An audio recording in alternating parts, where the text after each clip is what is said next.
Part 9 of Deathworld by Harry Harrison. Part 9. Real as they had been, the training chambers had not prepared him for the surface of Pyrrus. There was the basic similarity, of course. The feel of the poison grass underfoot and the erratic flight of a stingwing in the last instant before Griff blasted it. But these were scarcely noticeable in the crash of the elements around him. A heavy rain was falling, more like a sheet of water than individual drops. Gusts of wind tore at it, hurling the deluge into his face. He wiped his eyes clear and could barely make out the conical forms of two volcanoes on the horizon, vomiting out clouds of smoke and flame. The reflection of this inferno was a sullen redness on the clouds that raced by in banks above them. There was a rattle on his hard hat, and something bounced off to splash to the ground. He bent over and picked up a hailstone as thick as his thumb. A sudden flurry of hail hammered painfully at his back and neck. He straightened hurriedly. As quickly as it started, the storm was over. The sun burned down, melting the hailstones and sending curls of steam up from the wet street. Jason sweated inside his armored clothing. Yet, before they had gone a block, it was raining again, and he shook with chill. Griff trudged steadily along, indifferent to the weather or the volcanoes that rumbled on the horizon and shook the ground beneath their feet. Jason tried to ignore his discomfort and match the boy's pace. The walk was a depressing one. The heavy, squat buildings loomed grayly through the rain, more than half of them in ruins. They walked on a pedestrian way in the middle of the street. The occasional armored trucks went by on both sides of them. The mid-street sidewalk puzzled Jason until Griff blasted something that hurtled out of a ruined building towards them. The central location gave them some chance to see what was coming. Suddenly, Jason was very tired. Griff, this city of yours is sure down at the heels. I hope the other ones are in better shape. I don't know what you mean, talking about heels, but there are no other cities. Some mining camps that can't be located inside the perimeter, but no other cities. This surprised Jason. He had always visualized the planet with more than one city. There were a lot of things he didn't know about Pyrrus, he realized suddenly. All of his efforts since landing had been taken up with the survival studies. There were a number of questions he wanted to ask, but ask them of somebody other than his grouchy 8-year-old bodyguard. There was one person who would be best equipped to tell him what he wanted to know. "Do you know Kirk?" he asked the boy. "Apparently he's your ambassador to a lot of places, but his last name—" "Sure, everybody knows Kirk, but he's busy. You shouldn't see him." Jason shook a finger at him. "Minder of my body you may be, but minder of my soul you are not. What do you say I call the shots and you go along to shoot the monsters? Okay?" They took shelter from a sudden storm of fist-sized hailstones. Then, with ill grace, Griff led the way to one of the larger central buildings. There were more people here, and some of them even glanced at Jason for a minute before turning back to their business. Jason dragged himself up 2 flights of stairs before they reached a door marked Coordination and Supply. "Kirk in here?" Jason asked. "Sure," the boy told him. "He's in charge." "Fine. Now you get a nice cold drink or your lunch or something and meet me back here in a couple of hours. I imagine Kirk can do as good a job of looking after me as you can." The boy stood doubtfully for a few seconds, then turned away. Jason wiped off some more sweat and pushed through the door. There were a handful of people in the office beyond. None of them looked up at Jason or asked his business. Everything has a purpose on Pyrrus. If he came there, he must have had a good reason. No one would ever think to ask him what he wanted. Jason, used to the petty officialdom of 1,000 worlds, waited for a few moments before he understood. There was only one other door. He shuffled over and opened it. Kirk looked up from a desk strewn about with papers and ledgers. "I was wondering when you would show up," he said. "A lot sooner if you hadn't prevented it," Jason told him as he dropped wearily into a chair. "It finally dawned on me that I could spend the rest of my life in your bloodthirsty nursery school if I didn't do something about it, so here I am." "Ready to return to the civilized worlds now that you've seen enough of Pyrrus?"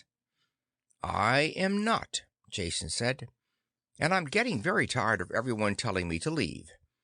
I'm beginning to think that you and the rest of the Pyrrians are trying to hide something." Kirk smiled at the thought. "What could we have to hide? I doubt if any planet has as simple and one-directional an existence as ours." "If that's true, then you certainly wouldn't mind answering a few direct questions about Pyrrus?" Kirk started to protest, then laughed. "Well done. I should know better by now than to argue with you. What do you want to know?" Jason tried to find a comfortable position on the hard chair, then gave up. "What's the population of your planet?" he asked. For a second Kirk hesitated, then said, "Roughly 30,000. That's not very much for a planet that has been settled this long, but the reason for that is obvious." "All right, population 30,000, Jason said. "Now, how about surface control of your planet? I was surprised to find out that this city within its protective wall, the perimeter, is the only one on the planet. Let's not consider the mining camps, since they are obviously just extensions of the city. Would you say then that you people control more or less of the planet's surface than you did in the past?" Kirk picked up a length of steel pipe from the desk that he used as a paperweight and toyed with it as he thought. The thick steel bent like rubber at his touch as he concentrated on his answer. "That's hard to say offhand. There must be records of that sort of thing, though I wouldn't know where to find them. It depends on so many factors." "Let's forget about that for now, then," Jason said. "I have another question that's really more relevant. Wouldn't you say that the population of Pyrrus is declining steadily year after year?" There was a sharp twang as the steel snapped in Kirk's fingers, the pieces dropping to the floor. He stood over Jason, his hands extended toward the smaller man, his face flushed and angry. "Don't ever say that!" he roared. "Don't you let me ever hear you say that again." Jason sat as quietly as he could, talking slowly and picking out each word with care. His life hung in the balance. "Don't get angry, Kirk. I meant no harm. I'm on your side, remember? I can talk to you because you've seen much more of the universe than the Pyrrians, who have never left the planet. You are used to discussing things. You know that words are just symbols. We can talk, and no, you don't have to lose your temper over mere words." Kirk slowly lowered his arms and stepped away. Then he turned and poured himself a glass of water from a bottle on the desk. He kept his back turned to Jason while he drank. Very little of the sweat that Jason wiped from his sopping face was caused by the heat in the room. "I'm sorry I lost my temper," Kirk said, dropping heavily into his chair. "Doesn't usually happen. Been working hard lately. You must have got my temper on edge." He made no mention of what Jason had said. "Happens to all of us," Jason told him. "I won't begin to describe the condition my nerves were in when I hit this planet. I'm finally forced to admit that everything you said about Pyrrus is true. It is the most deadly spot in the system, and only native-born Pyrrians could possibly survive here. I can manage to fumble along a bit after my training, but I know I would never stand a chance on my own. You probably know I have an 8-year-old as a bodyguard. Gives a good idea of my real status here." Anger suppressed, Kirk was back in control of himself now. His eyes narrowed in thought. Surprises me to hear you say that. Never thought I would hear you admit that anyone could be better than you at anything. Isn't that why you came here? To prove that you were as good as any native-born Pyrran? Score one for your side, Jason admitted. I didn't think it showed that much. And I'm glad to see your mind isn't as muscle-bound as your body. Yes, I'll admit that was probably my main reason for coming, that and curiosity. Kirk was following his own train of thoughts and puzzled where they were leading him. You came here to prove that you were as good as any native-born Pyrran, yet now you admit that any 8-year-old can outdraw you. That just doesn't stack up with what I know about you. If you give with one hand, you must be taking back with the other. In what way do you still feel your natural superiority? Jason thought a long time before answering. I'll tell you, he finally said, but don't snap my neck for it. I'm gambling that your civilized mind can control your reflexes, because I have to talk about things that are strictly taboo on Pyrrus. In your people's eyes, I'm a weakling because I came from off-world. Realize, though, that this is also my strength. I can see things that are hidden from you by long association. You know the old business of not being able to see the forest for the trees in the way. Kirk nodded agreement, and Jason went on. To continue the analogy further, I landed from an airship, and at first all I could see was the forest. To me, certain facts are obvious.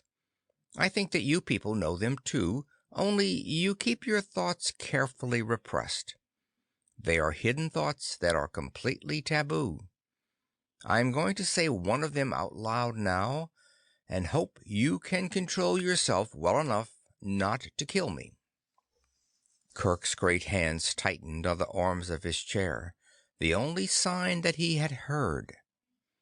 Jason talked quietly, as smoothly and easily as a lancet probing into a brain. Human beings are losing the war on Pyrrus. There is no chance they can win. They could leave for another planet, but that wouldn't be victory.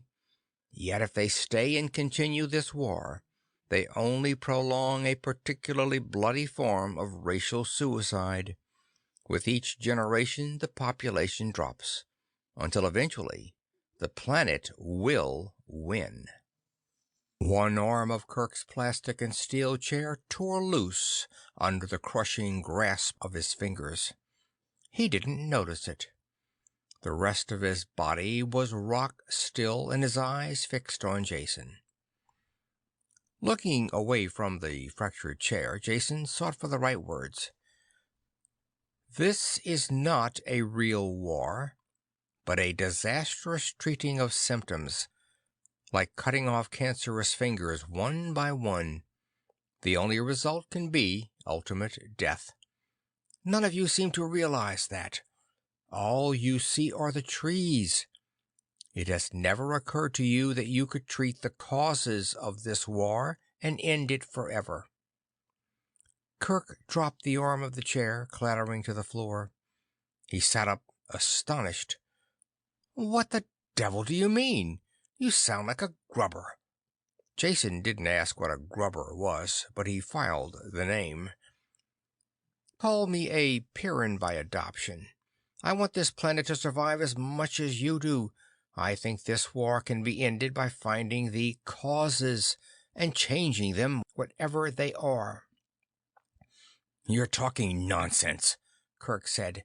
This is just an alien world that must be battled. The causes are self-obvious facts of existence. No, they're not, Jason insisted. Consider for a second. When you are away for any length of time from this planet, you must take a refresher course to see how things have changed for the worse while you were gone. Well, that's a linear progression. If things get worse when you extend into the future, then they will have to get better if you extend into the past. It is also a good theory, though I don't know if the facts will bear me out, to say that if you extend it far enough into the past, you will reach a time when mankind and Pyrrus were not at war with each other. Kirk was beyond speech now, only capable of sitting and listening while Jason drove home the blows of inescapable logic. There is evidence to support this theory. Even you will admit that if I, if I am no match for Pyrran life, am surely well versed in it. And all Pyrran flora and fauna I've seen have one thing in common. They're not functional. None of their immense armory of weapons is used against each other. Their toxins don't seem to operate against Pyrran life. They are good only for dispensing death to Homo sapiens. And that is a physical impossibility. In the 300 years that men have been on this planet, the life forms couldn't have naturally adapted in this manner. "But they have done it!" Kirk bellowed. "You are so right," Jason told him calmly. "And if they have done it, there must be some agency at work. Operating how, I have no idea. But something has caused the life on Pyrrus to declare war, and I'd like to find out what that something is. What was the dominant life form here when your ancestors landed?" "I'm sure I wouldn't know," Kirk said. "You're not suggesting, are you, that there are sentient beings on Pyrrus other than those of human descent? Creatures who are organizing the planet to battle us?" "I'm not suggesting it. You are. That means you're getting the idea. I have no idea what caused this change, but I would sure like to find out. Then see if it can be changed back. Nothing promised, of course. You'll agree, though, that it is worth investigating." Fist smacking into his palm, his heavy footsteps shaking the building, Kirk paced back and forth the length of the room. He was at war with himself. New ideas fought old beliefs. It was so sudden and so hard not to believe. Without asking permission, Jason helped himself to some chilled water from the bottle and sank back into the chair, exhausted. Something whizzed in through the open window, tearing a hole in the protective screen.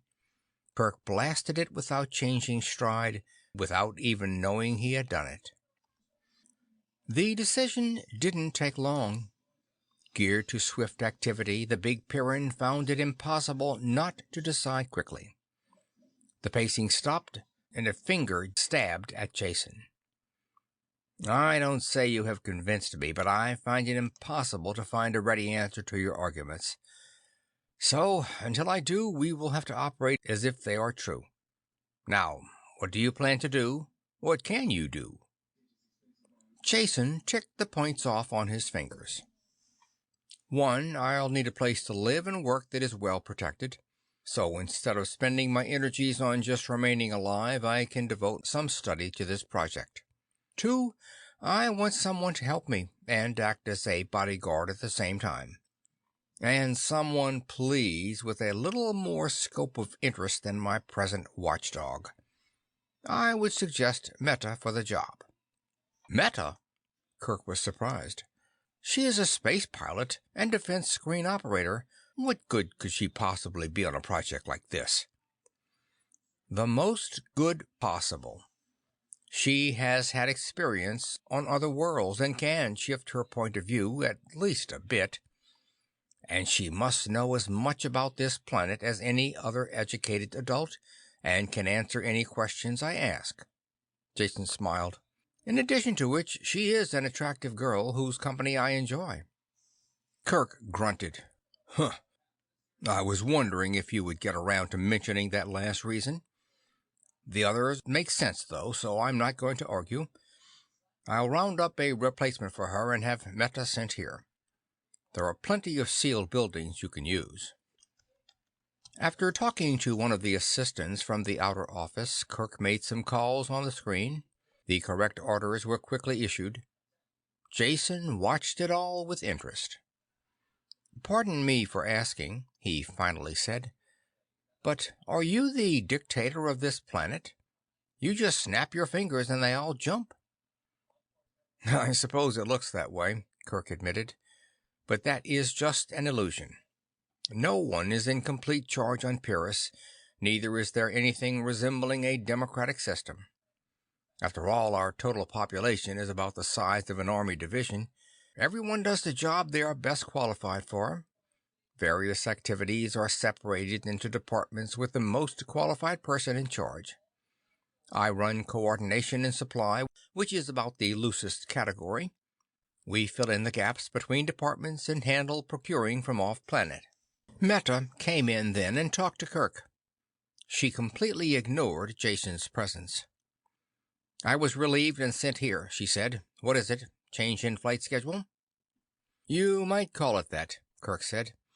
As of now, you are dismissed from all your old assignments and assigned to a new department. Investigation and research. That tired-looking fellow there is your department head. A sense of humor, Jason said. The only native-born one on Pyrrus. Congratulations, there's hope for the planet yet. Meta glanced back and forth between them. I don't understand. I can't believe it. I mean, a new department? Why? I'm sorry, Kirk said. I didn't mean to be cruel. I thought perhaps you might feel more at ease. What I said was true. Jason has a way, or may have a way, to be of immense value to Pyrrus. Will you help him? Meta had her composure back, and a little anger. Do I have to? Is that an order? You know I have work to do. I'm sure you will realize it is more important than something a person from off-planet might imagine. He can't really understand. Yes, it's an order. The snap was back in Kirk's voice. Meta flushed at the tone. Perhaps I can explain, Jason broke in. After all, the whole thing is my idea. But first, I would like your cooperation. Will you take the clip out of your gun and give it to Kirk? Meta looked frightened, but Kirk nodded in solemn agreement. Just for a few minutes, Meta. I have my gun, so you will be safe here. I think I know what Jason has in mind, and from personal experience, I'm afraid he is right. Reluctantly, Meta passed over the clip and cleared the charge in the gun's chamber. Only then did Jason explain. I have a theory about life on Pyrrus, and I'm afraid I'll have to shatter some illusions when I explain.